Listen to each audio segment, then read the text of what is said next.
hope you're all doing well on this amazing day. Can anyone tell me what today is? Sunday? Yes, it is Sunday, but it is a special Sunday. So which specific Sunday is today? Oh, I heard somebody say it again. Mother's Day. It is Mother's Day. So I hope you all had the chance to spend the day with your mom today and let her know how much you love her. So today, I figured, since it is Mother's Day, why don't we think of some things, or some reasons, rather, of why our mom is awesome. So I want you to think about your mom and think why she's awesome. So I'll go first.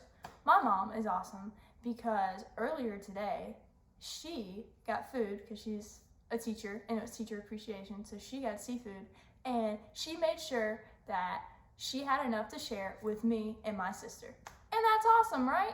She shared with us some food that was for her because she's a teacher, but she gave it to us and shared with us. So that was awesome. She's also very smart. And even though I'm in college, she still helps me with my homework sometimes. So she's pretty awesome. Those are just a couple of reasons of why my mom is awesome. So I want you guys to think of reasons why your mom is awesome. So I'm gonna sit here and listen to your reasons. Someone says their mom bakes them cookies. That's awesome. So you guys came up with some pretty good reasons of why you love your mom and why your mom's awesome. Now, if we had to name every single reason why our mom is awesome, we would be here for hours, probably days. We could probably not make a whole entire list because the list would just go on and on. And it got me thinking, you know what? There were some pretty awesome moms in the Bible too. So can you guys help me think of some of the awesome moms in the Bible? So I'm just sit here. You guys go. Someone said Mary. Yes, Mary, a very important mom in the Bible. She was the mother of Jesus. That was a good one, guys. Someone said Moses' mom. Yes, Moses' mom was awesome because guess what? So you remember how that the Egyptians were trying to kill all the Hebrew boys, right? And so, of course, we know Moses was born. And you remember, she put him in a basket and put him in the river so that he could be safe. And remember, Pharaoh's daughter found Moses, and so she adopted Moses. And so Moses' mom gave up her own son, right? You know how hard that must have been for her, but she gave him up knowing that he would be safe and he would be loved. And she had to give up her son, but she knew that what was best for him. So that was pretty awesome. You know who another awesome mom was? Naomi in the Bible. Now, Naomi and her husband and her sons, they had moved to Moab because there was a famine where they were from in Bethlehem. And so they moved to another country at Moab. And so her two sons, they got married, they had wives, and over a span of time, Naomi's husband and her two sons died. So it was just Naomi and her sons' wives, her daughter-in-laws. And so they were left, and Naomi decided, you know what, I'm gonna go back to Bethlehem, where I'm from, and be with my relatives. And so her daughter-in-laws went with her.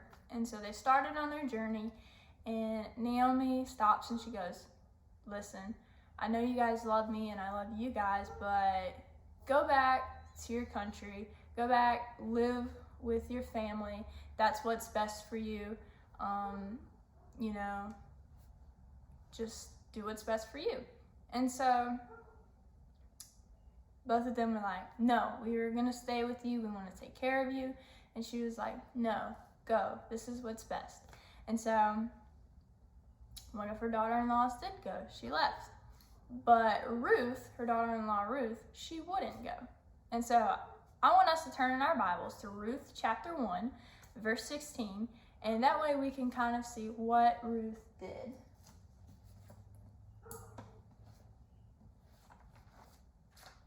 So remember, Ruth chapter 1, verse 16, it says, but Ruth replied, don't urge me to leave you or to turn back from you. Where you go, I will go, and where you stay, I will stay. Your people will be my people, and your God will be my God. Where you die, I will die, and there I will be buried. May the Lord deal with me, be it ever so severely, if anything but death separates you and me." When Naomi realized that Ruth was determined to go with her, she stopped urging her. So Ruth went with Naomi back to Bethlehem, and Ruth ended up remarrying a man named Boaz, and they had a son named Obed. And guess what? So Obed was the father of Jesse, and Jesse was the father of King David, and we know that Jesus was born from the line of King David. So that means that Ruth was Jesus's great, lot of greats, grandmother. That's pretty awesome, right? So I think we can learn a lot from this story. And so even though Naomi wasn't Ruth's birth mother, she still loved her like she was her own daughter. And we see this first when she's telling her, look, Naomi knows that if Ruth leaves her, Naomi is going to be alone, right? But she thought that that was going to be what was best for Ruth. She thought that she would have a better life if she stayed in her own country. And then we see how much that Ruth loves Naomi. You know, she was willing to leave her family and her own country to be with Naomi, to take care of her and make sure that she was well taken care of, because she knew that Naomi was going to be alone, and she loved Naomi. And so we see Ruth's love for her mother-in-law, and then also we see that Ruth learned from Naomi about God, and through Naomi's faith in God, she made an impact on Ruth, and we get to see Ruth's faith grow throughout the book of Ruth. And we first see this where she says, "Your God will be my God." And so I just think this is an awesome story, because we get to see how a relationship between a mother and a daughter, even though they weren't blood related, they still had that love for each other, that mother and daughter love. And so I love this story, and I thought it was awesome to share with you guys on Mother's Day. And so today, if you're able to be with your mother, I hope you are, I just want you to do something nice for her. If you know there's a certain activity that she loves to do, maybe she likes to do crafts, or she likes to take walks, or play board games, any activity that you know your mom likes to do, you know, try to do something nice for her. Maybe you can spend time with her doing those activities. You can maybe clean your room before she tells you you have to clean your room. That way she doesn't have to tell you. Do it without her asking, and it'll be a surprise. She'll be like, wow, this is awesome. Make her a card. I know my mom always loves when I make her a card. So if you have some paper and crayons around the house, you can make her a card, and maybe ask an older sibling or someone to help you make that if you need help with that. But yeah, just do something special. Let your mom know that you love her and you're thinking about her. And yeah, I hope you all have a wonderful day. I hope you're all able to be with your mothers today.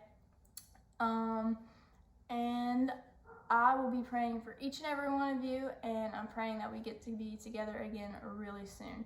So I love you guys, and I hope you have an awesome day.